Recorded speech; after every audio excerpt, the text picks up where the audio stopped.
Fairy Tales of Hans Christian Andersen. The Little Mermaid. Far out in the ocean, where the water is as blue as the prettiest cornflower, and as clear as crystal, it is very, very deep, so deep indeed, that no cable could fathom it. Many church steeples, piled one upon another, would not reach from the ground beneath to the surface of the water above. There dwell the Sea King and his subjects. We must not imagine that there is nothing at the bottom of the sea but bare yellow sand. No, indeed. The most singular flowers and plants grow there, the leaves and the stems of which are so pliant, the slightest agitation of water causes them to stir as if they had life. Fishes, both large and small, glide between the branches as birds fly among the trees here upon land. In the deepest spots of all stand the castle of the Sea King. Its walls are built of coral, and the long Gothic windows are of the clearest amber. The roof is formed of shells that open and close as the water flows over them. Their appearance is very beautiful, for in each lies a glittering pearl, which would be fit for the diadem of a queen. The Sea King had been a widower for many years, and his aged mother kept house for him. She was a very wise woman, and exceedingly proud of her high birth. On that account she wore 12 oysters on her tail, while others, also of high rank, were only allowed to wear 6. She was, however, deserving of very great praise, especially for her care of the little sea princesses, her granddaughters. They were 6 beautiful children, but the youngest was the prettiest of them all. Her skin was as clear and delicate as a rose leaf, and her eyes as blue as the deepest sea. But like all the others, she had no feet, and her body ended in a tail. All day long they played in the great halls of the castle, or among the living flowers that grew out of the walls. The large amber windows were open, and the fish swam in, just as the swallows fly in our houses when we open the windows, excepting that the fishes swam up to the princesses, ate out of their hands, and allowed themselves to be stroked. Outside of the castle there was a beautiful garden, in which grew bright red and dark blue flowers, and blossomed like flames of fire. The fruit glittered like gold, and the leaves and stems waved to and fro continually. The earth itself was the finest sand, but blue as the flame of burning sulphur. Over everything lay a particular blue radiance, as if it were surrounded by an air from above, through which the blue sky shone. Instead of the dark depths of the sea, in calm weather the sun could be seen, looking like a purple flower, with the light streaming from the calyx. Each of the young princesses had a little plot of ground in the garden, where she might dig and plant as she pleased. One arranged her flower bed into the form of a whale. Another thought it be better to make hers like a figure of a little mermaid, but that of the youngest was round like the sun, and contained flowers as red as his rays at sunset. She was a strange child, quiet and thoughtful, and while her sisters would be delighted with the wonderful things that they had obtained from the wrecked vessels, she cared for nothing but her pretty red flowers, like the sun, excepting a beautiful marble statue. It was the representation of a handsome boy, carved out of pure white stone, which had fallen to the bottom of the sea from a wreck. She planted by the statue a rose-coloured weeping willow. It grew splendidly, and very soon hung its fresh branches over the statue, almost down to the blue sands. The shadow had a violet tint, and waved to and fro like the branches. It seemed as if the crown of the tree and the roots were at play, and trying to kiss each other.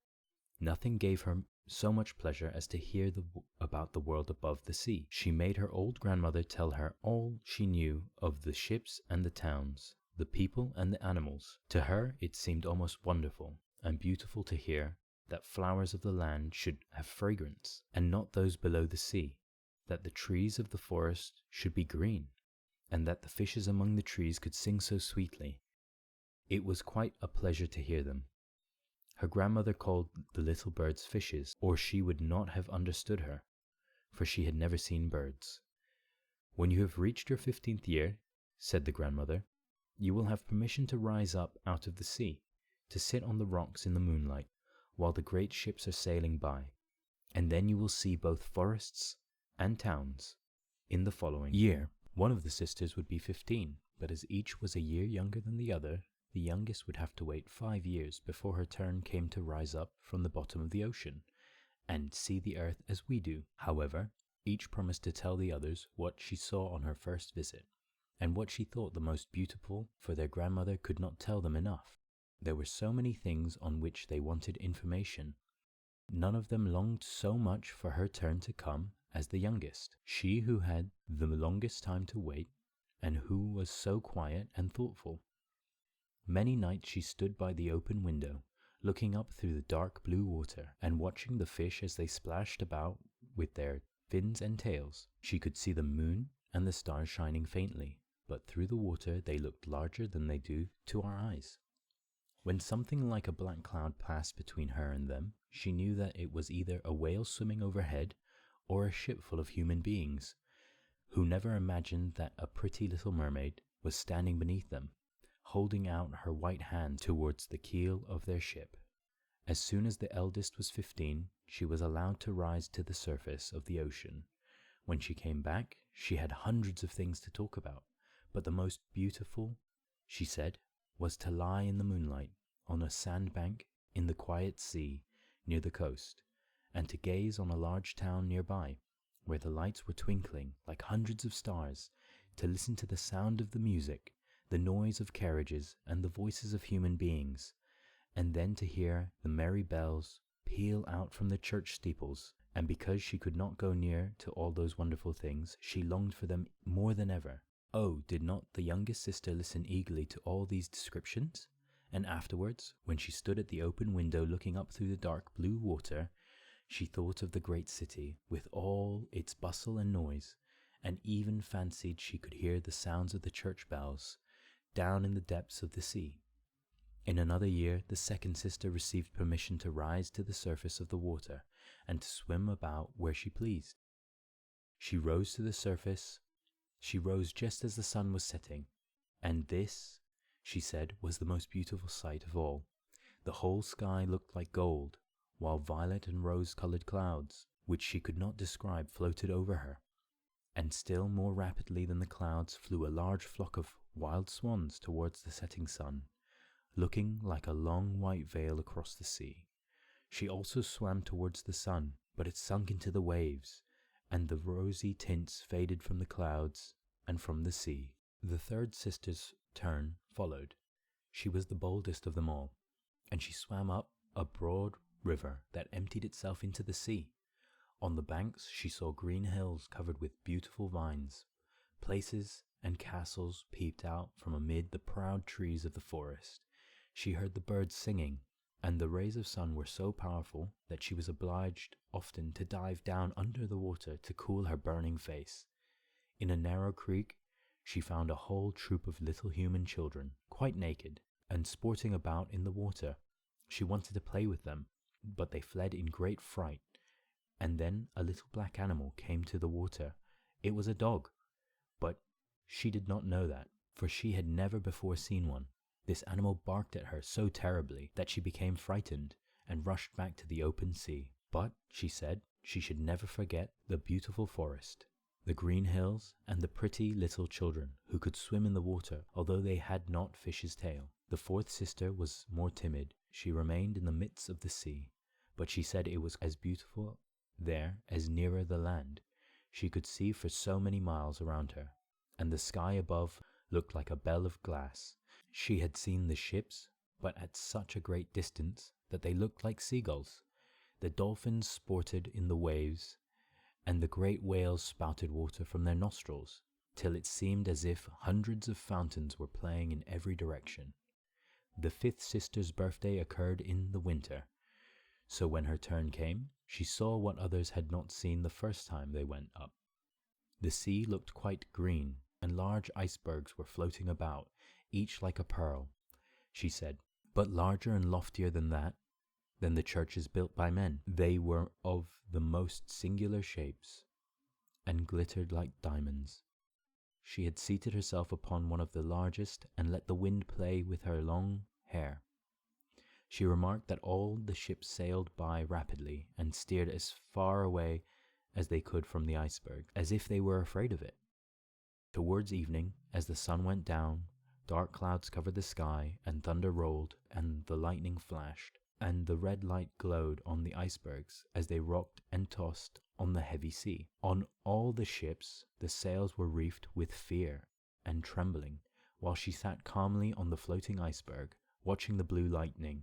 As it darted, it forked flashes into the sea. When first the sisters had permission to rise to the surface, they were each delighted with the new and beautiful sights they saw. But now, as grown-up girls, they could go when they pleased, and they had become indifferent about it. They wished themselves back again into the water, and after a month had passed, they said it was much more beautiful down below, and pleasanter to be at home.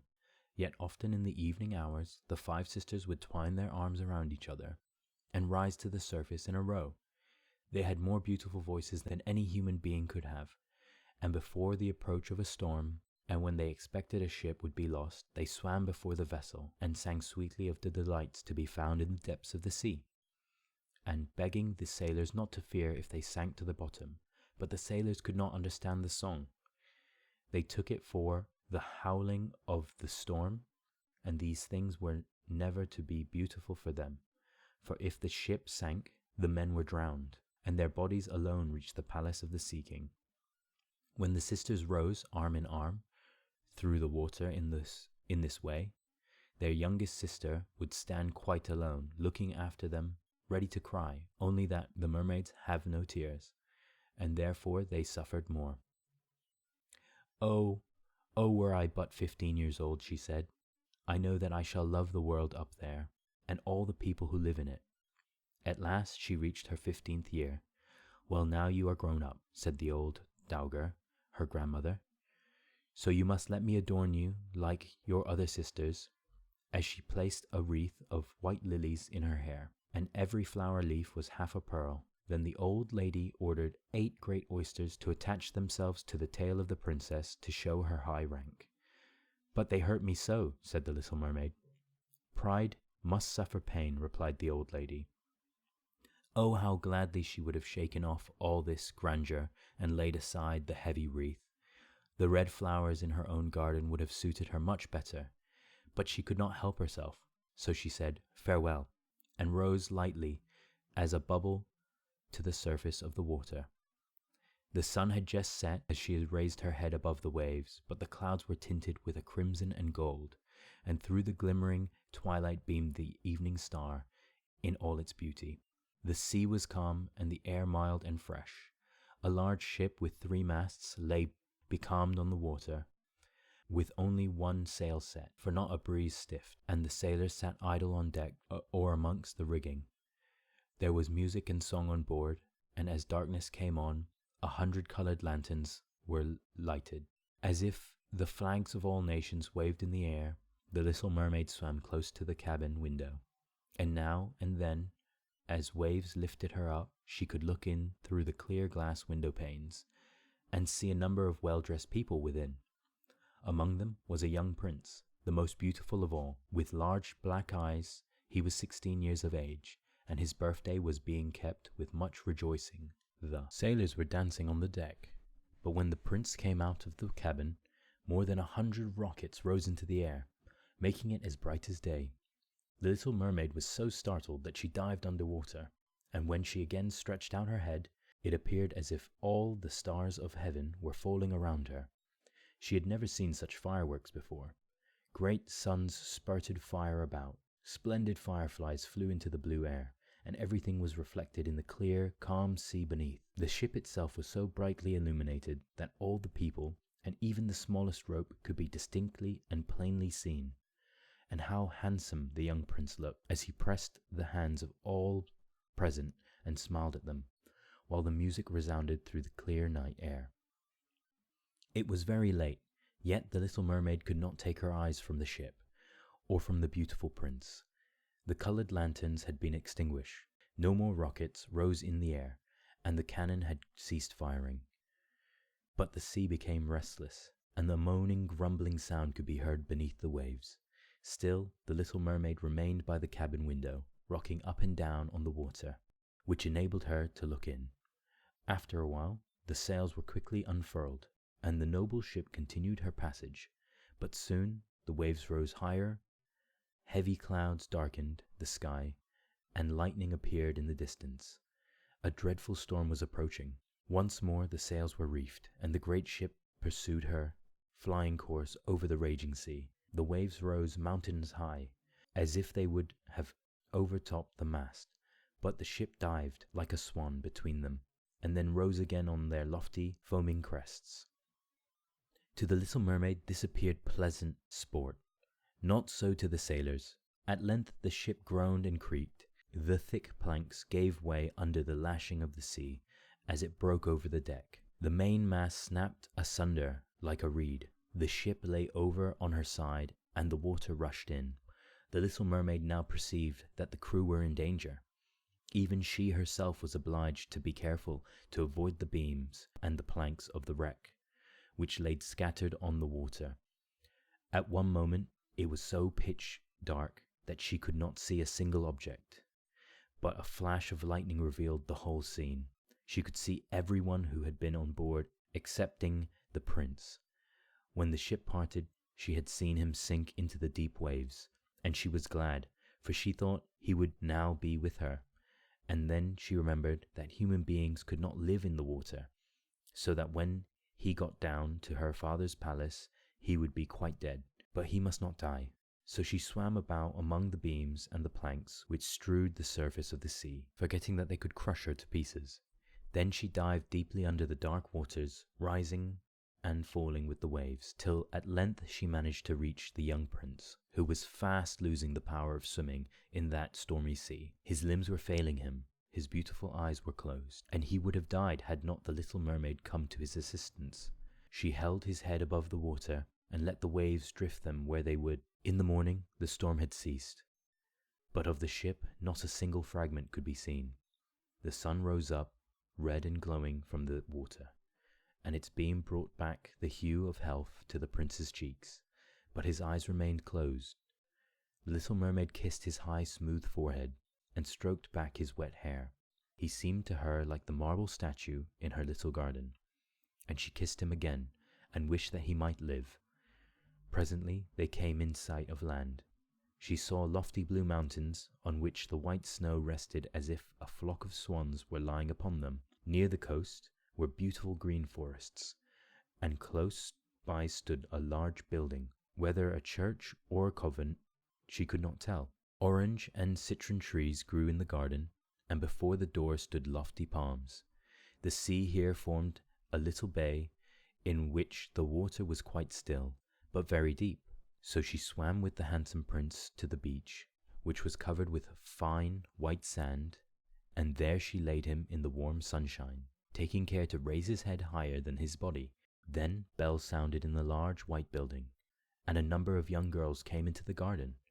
The little mermaid swam out farther from the shore and placed herself between some high rocks that rose out of the water. Then she covered her head and neck with the foam of the sea, so her little face might not be seen, and watched to see what would become of the poor prince. She did not wait long before she saw a young girl approach the spot where he lay. She seemed frightened at first, but only for a moment, and then she fetched a number of people, and the mermaid saw that the prince came to life again, and smiled upon those who stood around him. But to her he sent no smile. He knew not that she had saved him. This made her very unhappy, and when he was led away into the great building, she dived down sorrowful into the water and returned to her father's castle. She had always been silent and thoughtful, and now she was more so than ever. Her sisters asked her what she had seen during her first visit to the surface of the water, but she would tell them nothing. Many an evening and morning did she rise to the place where she had left the prince.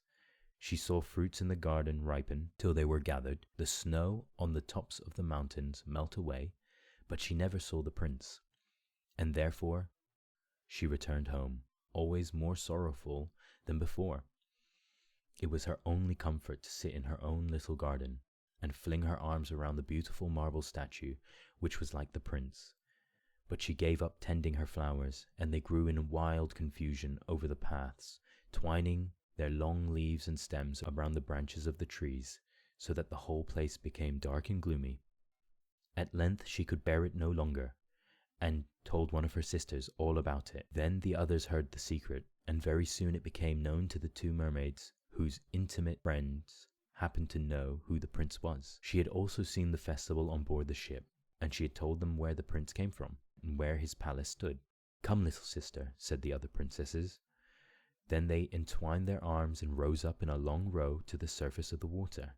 Close by the spot where they knew the prince's palace stood, it was built of bright yellow shining stone, with long flights of marble steps, one of which reached quite down to the sea. Splendid gilded cupolas rose over the roof, and between the pillars surrounded the whole building stood lifelike statues of marble. Through the clear crystal of the lofty windows could be seen noble rooms, with costly silk curtains and hangings of tapestry, while walls were covered with beautiful paintings, which were a pleasure to look at. In the center of the largest saloon, a fountain threw its sparkling jets high up into the glass cupola of the ceiling, through which the sun shone down upon the water and upon the beautiful plants growing around the basin of the fountain. Now that she knew where he lived, she spent many an evening and many a night on the water near the palace. She would swim so much nearer the shore than any of the others ventured to do. Indeed, once she went quite up the narrow channel under the marble balcony, which threw a broad shadow on the water. Here she would sit and watch the young prince, who thought himself quite alone in the bright moonlight. She saw him many times of an evening sailing in a pleasant boat, with music playing and flags waving.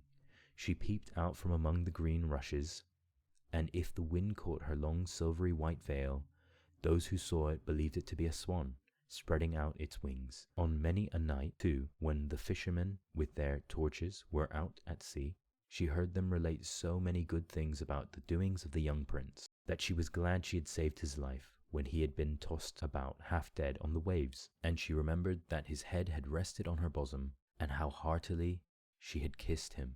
But he knew nothing of all this, and could not even dream of her. She grew more and more fond of human beings, and wished more and more to be able to wander about with those whose world seemed to be so much larger than her own. They could fly over the sea in ships, and mount the high hills which were far above the clouds, and the lands they possessed, their woods and their fields, stretched far away beyond the reach of her sight. There was so much she wished to know, and her sisters were unable to answer all her questions. Then she applied to her old grandmother, who knew all about the upper world, which she very rightly called the lands above the sea. "If human beings are not drowned," asked the little mermaid, "can they live forever? Do they never die as we do here in the sea?" "Yes," replied the old lady. "They must also die, and their term of life is even shorter than ours. We sometimes live to 300 years, but when we cease to exist here, we only become the foam on the surface of the water. And we have not even a grave down here of those we love. We have not immortal souls. We shall never live again. But, like the green seaweed, when once it has been cut off, we can never flourish more. Human beings, on the contrary, have a soul which lives forever, lives after the body has been turned into dust. It rises up through the clear, pure air beyond the glittering stars.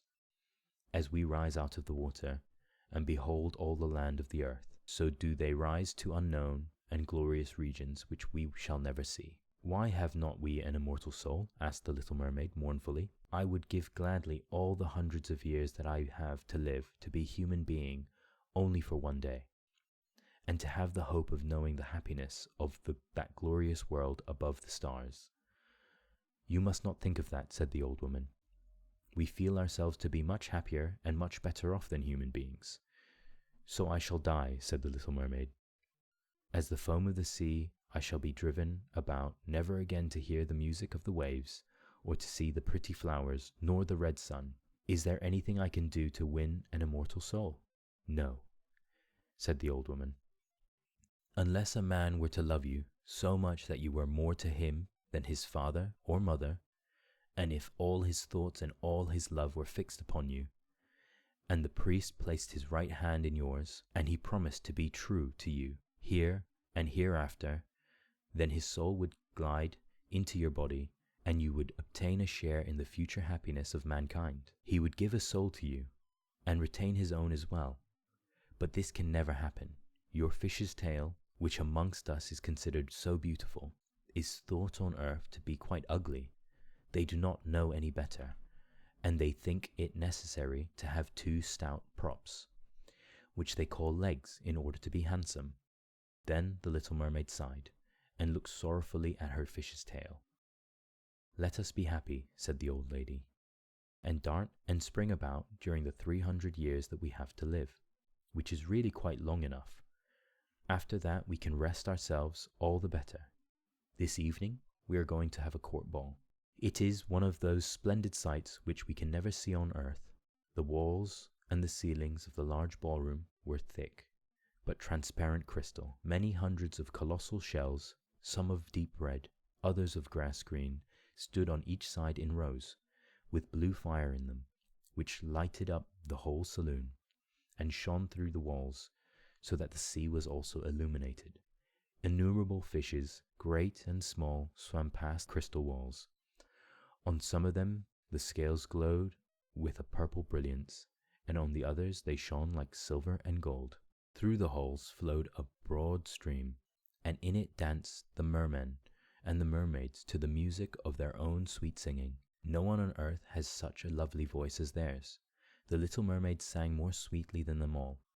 The whole court applauded her, with hands and tails. For a moment her heart felt quite gay, for she knew she had the loveliest voice of any on earth or in the sea.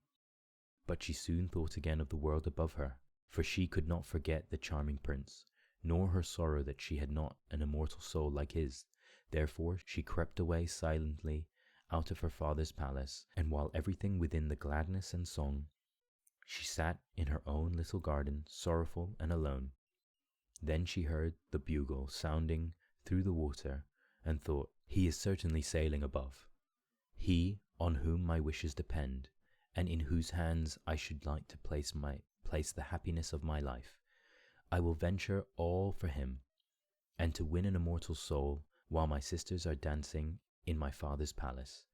I will go to the sea, of whom I have always been so much afraid, but she can give me counsel and help. And then the little mermaid went out from her garden, and took the road to the foaming whirlpools, behind which the sorceress lived. She had never been that way before, neither flowers nor grass grew there. Nothing but bare grey, sandy ground stretched out to the whirlpool, where the water, like foaming mill-wheels, whirled round. Everything that it seized cast it into the foamless deep. Through the midst of these crushing whirlpools, the little mermaid was obliged to pass to reach the dominions of the sea witch, and also for a long distance the only road lay right across a quantity of warm, bubbling mire, called by the witch her turf moor. Beyond stood her house, in the centre of a strange forest, in which all the trees' flowers were polyp, half animals and half plants. They looked like serpents, with 100 heads growing out of the ground. The branches were long, slimy arms with fingers like flexible worms, moving limb after limb from the roots to the top. All that could be reached in the sea they seized upon, and held fast, so that it never escaped from their clutches. The little mermaid was so alarmed at what she saw that she stood still, and her heart beat with fear, and she was very nearly turning back. But she thought of the prince, and of the human soul for which she longed, and her courage returned. She fastened her long flowing hair round her head, so that the polyp might not seize hold of it. She laid her hands together across her bosom, and then she darted forward as a fish shoots through the water, between the supple arms and the fingers of the ugly polyp, which were stretched out on each side of her. She saw that each held in its grasp something it had seized, with its numerous little arms, as if they were iron bands. The white skeletons of human beings who had perished at the sea, and had sunk down into the deep waters, skeletons of land animals, oars, rudders, chests of ships, were lying tightly grasped by their clinging arms, even a little mermaid whom they had caught and strangled, and this seemed the most shocking of all to the little princess. She now came to a space of marshy ground in the wood, where large fat water snakes were rolling in the mire and showing their ugly, drab-colored bodies. In the midst of this spot stood a house, built with the bones of shipwrecked human beings. There sat the sea witch, allowing a toad to eat from her mouth, just as people sometimes feed a canary with a piece of sugar. She called the ugly water snakes her little chickens and allowed them to crawl all over her bosom. "I know what you want," said the sea witch. "It is very stupid of you, but you shall have your way, and it will bring you to sorrow, my pretty princess. You want to get rid of your fish's tail, and to have two supports instead of it, like human beings on earth, so that the young prince may fall in love with you, and that you may have an immortal soul." And then the witch laughed so loud and disgustingly that the toad and the snakes fell to the ground and lay there wriggling about. "You are but just in time," said the witch, "for after sunrise tomorrow I should not be able to help you till the end of another year. I will prepare a draught for you, which you must swim to the land tomorrow before sunrise and sit down on the shore and drink it. Your tail will then disappear and shrink up into what mankind calls legs, and you will feel great pain as if a sword were passing through you. But all who see you will say that you are the prettiest little human being they ever saw. You will still have the same floating gracefulness of movement, and no dancer will ever tread so lightly. But at every step you take, it will feel as if you were treading upon sharp knives, and that the blood must flow. If you will bear all this, I will help you." "Yes, I will," said the little princess in a trembling voice, as she thought of the prince and the immortal soul. "But think again," said the witch, "for once your shape has become like a human being, you can no more be a mermaid. You will never return through the water to your sisters or to your father's palace again. And if you do not win the love of the prince, so that he is willing to forget his father and his mother for your sake, and to love you with his whole soul, and to allow the priest to join your hands, that you may be man and wife, then you will never have an immortal soul. The first morning after he marries another, your heart will break, and you will become foam on the crest of the waves." "I will do it," said the little mermaid, as she became pale as death. "But I must be paid also," said the witch, "and it is not a trifle that I ask. You have the sweetest voice of any who dwell here in the depths of the sea, and you believe that you will be able to charm the prince with it also. But this voice you must give to me. The best thing you possess I will have for the price of my draught. My own blood must be mixed with it, that it may be as sharp as a two-edged sword." "But if you take away my voice," said the little mermaid, "what is left for me? Your beautiful form, your graceful walk, and your expressive eyes. Surely with these you can enchain a man's heart. Well, have you lost your courage? Put out your little tongue that I may cut it off as my payment. Then you shall have the powerful draught." "It shall be," said the little mermaid.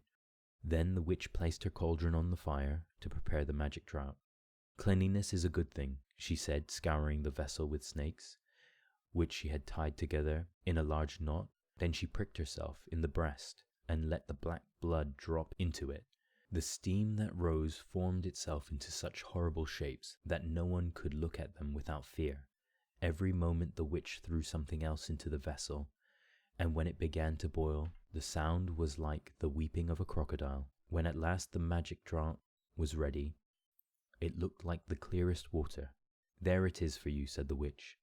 Then she cut off the mermaid's tongue so that she became dumb, and would never again speak or sing.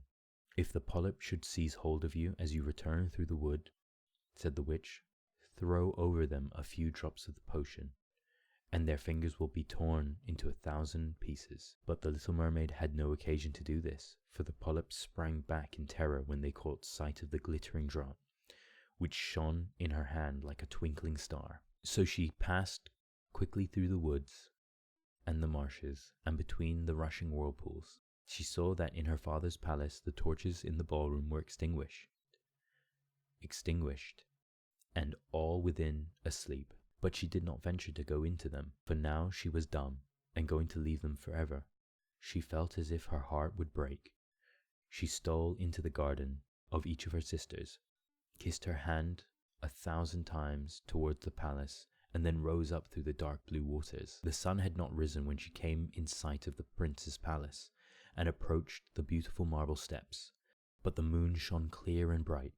Then the little mermaid drank the magic draught, and it seemed as if a two-edged sword went through her delicate body. She fell into a swoon, and lay like one dead. When the sun arose and shone over the sea, she recovered and felt a sharp pain. But just before her stood a handsome young prince. He fixed his coal-black eyes upon her so earnestly that she cast down her own, and then became aware that her fish's tail was gone, and that she had a pretty pair of white legs and tiny feet as any little maiden could have. But she had no clothes, so she wrapped herself in her long thick hair. The prince asked her who she was and where she came from, and she looked at him mildly and sorrowfully with her deep blue eyes. She could not speak. Every step she took was as the witch had said it would be. She felt as if threading upon the points of needles or sharp knives, but she bore it willingly, and stepped as lightly by the prince's side as a soap bubble, so that he and all who saw her wondered at her graceful swaying movements. She was very soon arrayed in costly robes of silk and muslin, and was the most beautiful creature in the palace. But she was dumb, and could neither speak nor sing. Beautiful female slaves dressed in silk and gold stepped forward and sang before the prince and his royal parents. One sang better than all the others, and the prince clapped his hands and smiled at her. This was great sorrow to the little mermaid.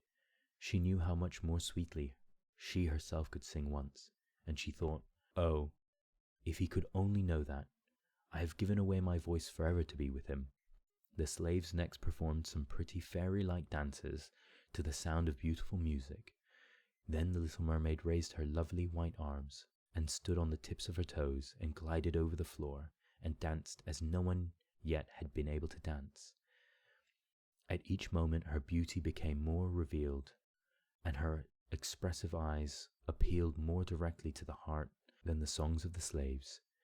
Every one was enchanted, especially the prince, who called her his little foundling. And she danced again, quite readily to please him, though each time her foot touched the floor it seemed as if she trod on sharp knives. The prince said she should remain with him always, and she received permission to sleep at his door, on a velvet cushion. He had a page's dress made for her, that she might accompany him on horseback. They rode together through the sweet-scented woods, where the green boughs touched their shoulders, and the little birds sang among the fresh leaves. She climbed with the prince to the tops of high mountains, and although her tender feet bled so that even her steps were marked, she only laughed and followed him till they could see the clouds beneath them, looking like a flock of birds travelling to distant lands. While at the prince's palace, and when all the household were asleep, she would go and sit on the broad marble steps, for it eased her burning feet to bathe them in the cold sea water, and then she thought of all those below in the deep. Once during the night her sisters came up, arm in arm, singing sorrowfully as they floated on the water. She beckoned to them, and then they recognized her, and told her how she had grieved them. After that they came to the same place every night, and once she saw in the distance her old grandmother, who had not been to the surface of the sea for many years, and the old sea king, her father, with his crown on his head. They stretched out their hands towards her, but they did not venture so near the land as her sisters did. As days passed, she loved the prince more fondly, and he loved her as he would love a little child, but it never came into his head to make her his wife. Yet, unless he married her, she could not receive an immortal soul, and on the morning after his marriage with another, she would dissolve into the foam of the sea. "Do you not love me, the best of them all?" the eyes of the little mermaid seemed to say, when he took her in his arms and kissed her fair forehead. "Yes, you are dear to me," said the prince, "for you have the best heart, you are the most devoted to me. You are like a young maiden whom I once saw, but whom I shall never meet again. I was in a ship that was wrecked, and the waves cast me ashore near a holy temple, where several young maidens performed the service. The youngest of them found me on the shore and saved my life. I saw her but twice, and she is the only one in the world whom I could love. But you are like her, and you have almost driven her image out of my mind. She belongs to the holy temple, and my good fortune has sent you to me instead of her, and we will never part. Ah, he knows not that it was I who saved his life, thought the little mermaid. I carried him over the sea to the wood where the temple stands. I sat beneath the foam and watched till the human beings came to help him. I saw the pretty maiden that he loves better than he loves me, and the mermaid sighed deeply, but she could not shed tears. He says the maiden belongs to the holy temple, therefore she will never return to the world. They will meet no more. While I am by his side and see him every day, I will take care of him and love him and give up my life for his sake. Very soon it was said that the prince must marry, and that the beautiful daughter of a neighboring king would be his wife, for a fine ship was being fitted out. Although the prince gave out that he merely intended to pay a visit to the king, it was generally supposed that he really went to see his daughter. A great company were to go with him. The little mermaid smiled and shook her head. She knew the prince's thoughts better than any of the others. I must travel, he said to her. I must see this beautiful princess. My parents desire it, but they will not oblige me to bring her home as my bride. I cannot love her. She is not like the beautiful maiden in the temple whom you resemble. If I were forced to choose a bride, I would rather choose you, my dumb foundling, with those expressive eyes. And then he kissed her rosy mouth, played with her long waving hair, and laid his head on her heart, while she dreamed of human happiness and an immortal soul.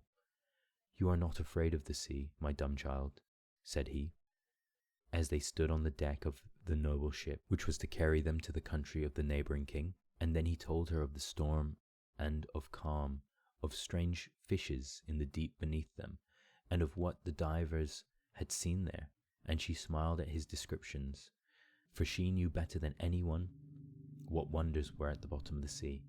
In the moonlight, when all on board were asleep, excepting the man at the helm, who was steering, she sat on deck and gazed down through the clear water. She thought she distinguished her father's castle, and upon it her aged grandmother, with the silver crown on her head, looking through the rushing tide at the keel of the vessel. Then her sisters came up on the waves and gazed at her mournfully, wringing their white hands. She beckoned to them and smiled, and wanted to tell them how happy and well she was. But the cabin boy approached, and when her sisters dived down, he thought it was only the foam of the sea which he saw. The next morning the ship sailed into the harbour of a beautiful town belonging to the king whom the prince was going to visit.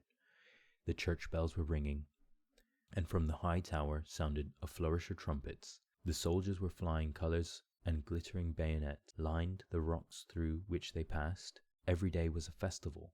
Balls and entertainment followed one another. But the princess had not yet appeared. People said that she was being brought up and educated in a religious house, where she was learning every royal virtue. At last she came. Then the little mermaid, who was very anxious to see whether she was really beautiful, was obliged to acknowledge that she had never seen a more perfect version of beauty. Her skin was delicately fair, and beneath her long, dark eyelashes, her laughing blue eyes shone with truth and purity. "It was you," said the prince, "who saved my life when I lay dead on the beach," and he folded his blushing bride in his arms. "Oh, I am happy too," said he to the little mermaid. "My fondest hopes are all fulfilled. You will rejoice at my happiness, for your devotion to me is great and sincere." The little mermaid kissed his hand and felt as if her heart were already broken. His wedding morning would bring death to her, and she would change into the foam of the sea. All the church bells rung, and the heralds rode about the town proclaiming the betrothal. Perfumed oil was burning in costly silver lamps on every altar. The priests waved the censers, while the bride and bridegroom joined their hands and received the blessing of the bishop. The little mermaid, dressed in silk and gold, held up the bride's train, and her eyes saw not the holy ceremony. She thought of the night of death which was coming to her, and of all she had lost in the world. On the same evening, the bride and the bridegroom went on board ship. Cannons were roaring, flags waving, and in the center of the ship a costly tent of purple and gold had been erected. It contained elegant couches for the reception of the bridal pair during the night. The ship, with swelling sails and a favorable wind, glided away smoothly, lightly, over the calm sea. When it grew dark, a number of colored lamps were lit, and the sailors danced merrily on deck. The little mermaid could not help thinking of her first rising out of the sea, when she had seen similar festivities and joys, and she had joined in the dance, poised herself in the air as a swallow when he pursues his prey, and all present cheered her with wonder. She had never danced so elegantly before. Her tender feet felt as if cut with sharp knives, but she cared not for it. A sharp pang had pierced through her heart. She knew this was the last evening she should ever see the prince, for whom she had forsaken her kindred and her home. She had given up her beautiful voice and suffered unheard of pain daily for him, while he knew nothing of it. This was the last evening that she would breathe the same air with him, or gaze on the starry sky and the deep sea. An eternal night, without a thought or a dream, awaited her. She had no soul, and now she could never win one. All was joy and gaiety on board ship till long after midnight. She laughed and danced with the rest, while thoughts of death were in her heart. The prince kissed his beautiful bride while she played with his raven hair, till they went arm in arm to rest in the splendid tent. Then all became still on board the ship. The helmsman alone, awake, stood at the helm. The little mermaid leaned her white arms on the edge of the vessel and looked towards the east for the first blush of morning, for that first ray of dawn that would bring her death. She saw her sisters rising out of the flood. They were as pale as herself, but their long beautiful hair waved no more in the wind and had been cut off. "We have given our hair to the witch," they say, "to obtain help for you, that you may not die tonight. She has given us a knife. Here it is. See, it is very sharp. Before sun rises, you must plunge it into the heart of the prince. When the warm blood falls upon your feet, they will grow together again and form into a fish's tail, and you will be once more a mermaid and return to us to live out your 300 years before you die and change into the salt sea foam. Haste, then. He or you must die before sunrise. Our old grandmother moans so for you, that her white hair is falling off from sorrow, as ours fell under the witch's scissors. Kill the prince and come back. Hasten. Do you not see the first red streaks in the sky? In a few minutes the sun will rise, and you must die." And then they sighed deeply and mournfully and sank down beneath the waves. The little mermaid drew back the crimson curtain of the tent and beheld the fair bride with her head resting upon the prince's breast. She bent down and kissed his fair brow, and then looked at the sky on which the rosy dawn grew brighter and brighter. She glanced at the sharp knife, and again fixed her eyes on the prince, who whispered the name of his bride in his dreams. She was in his thoughts, and the knife trembled in the hand of the little mermaid. Then she flung it far away from her into the waves. The water turned red where it fell, and the drops that splurted up looked like blood. She cast one more lingering, half-fainting glance at the prince, and then threw herself from the ship into the sea. And though her body was dissolving into foam, the sun rose above the waves, and his warm rays fell on the cold foam of the little mermaid, who did not feel as if she were dying. She saw the bright sun, and all around her floated hundreds of transparent, beautiful beings. She could see through them the white sails of the ship, and the red clouds in the sky. Their speech was melodious, but too ethereal to be heard by mortal ears, as they were also unseen by mortal eyes. The little mermaid perceived that she had a body like theirs, and that she continued to rise higher and higher out of the foam. "Where am I?" asked she, and her voice sounded ethereal as the voice of those who were with her. No earthly music could imitate it. "Among the daughters of the air," answered one of them. "A mermaid has not an immortal soul, nor can she obtain one unless she wins the love of a human being. On the power of another hangs her eternal destiny, but the daughters of the air, although they do not possess an immortal soul, can, by their good deeds, procure one for themselves. We fly to warm countries and cool the sultry air that destroys mankind with the pestilence.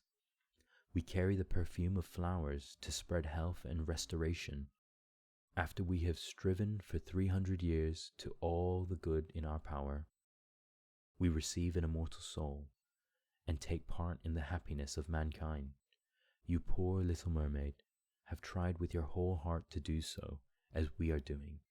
You have suffered and endured and raised yourself to the spirit world by your good deeds, and now, by striving for 300 years in the same way, you may obtain an immortal soul."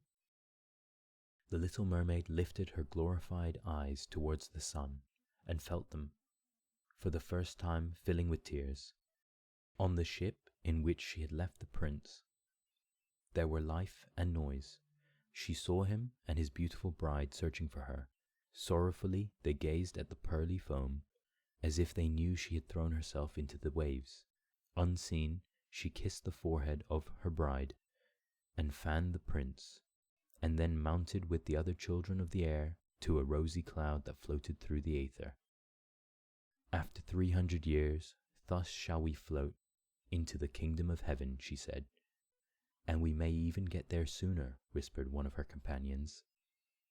"Unseen, we can enter the houses of men, where there are children, and for of every day on which we find a good child, who is the joy of his parents and deserves their love, our time of probation is shortened. The child does not know, when we fly through the room, that we smile with joy at his good conduct, for we count 1 year less of our 300 years. But when we see a naughty or a wicked child, we shed a tear of sorrow. For every tear, a day is added to our time of trial." The end.